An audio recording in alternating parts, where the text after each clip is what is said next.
Bonjour. Aujourd'hui, nous abordons la deuxième partie consacrée au chapitre sur les statistiques.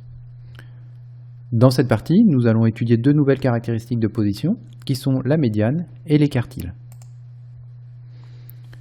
Donc, quand une série statistique est ordonnée, on appellera valeur médiane celle qui partage cette série en deux parties de même effectif. C'est-à-dire que dans une série statistique, il y aura autant de valeurs inférieures à la médiane que de valeurs supérieures. Si nous reprenons l'exemple que nous avons étudié dans la partie 1 concernant les notes obtenues par 25 élèves d'une classe au dernier contrôle de mathématiques, commençons par ordonner ces valeurs, c'est-à-dire tout simplement les mettre dans l'ordre. Nous avions une fois la note 7, 4 fois la note 8, 3 fois la note 9, etc. jusqu'à 2 fois la note 15. L'effectif total étant de 25, la médiane va être donnée par le 13e élève.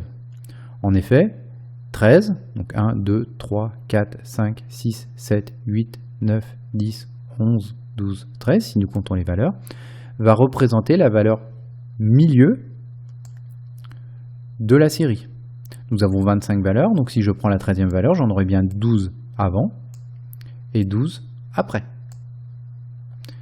Je regarde la valeur de la série pour ce 13e élève, elle est de 11, donc la médiane de la série est de 11.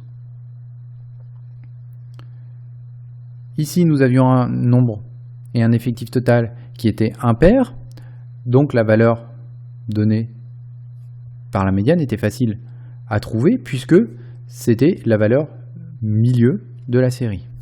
En revanche, lorsque nous avons un nombre pair, dans ce cas, nous prendrons la valeur qui est avant, puis la valeur après, et nous ferons une moyenne de ces deux valeurs.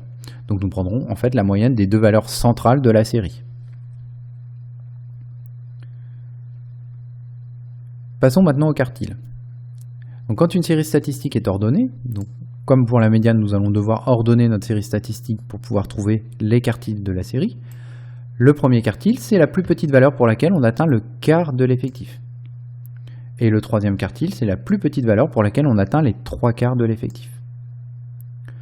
Donc pour déterminer les premiers et troisième quartiles, on va calculer respectivement le quart et les trois quarts de l'effectif. Si ces nombres sont entiers, on prendra les valeurs correspondantes dans la série, et dans le cas contraire, on prendra les valeurs supérieures. Donc reprenons notre exemple précédent. Si nous calculons un quart de 25, nous obtenons 6,25, et 3 quarts de 25 nous donne 18,75. Le premier quartile nous sera donc donné par le 7e élève, c'est la valeur qui suit le 6,25. C'est donc 9 dans notre série ordonnée. Et le troisième quartile nous sera donné par la note du 19e élève, c'est donc ici 19 suit 18,75. Il s'agit donc de la note 12 dans notre série ordonnée.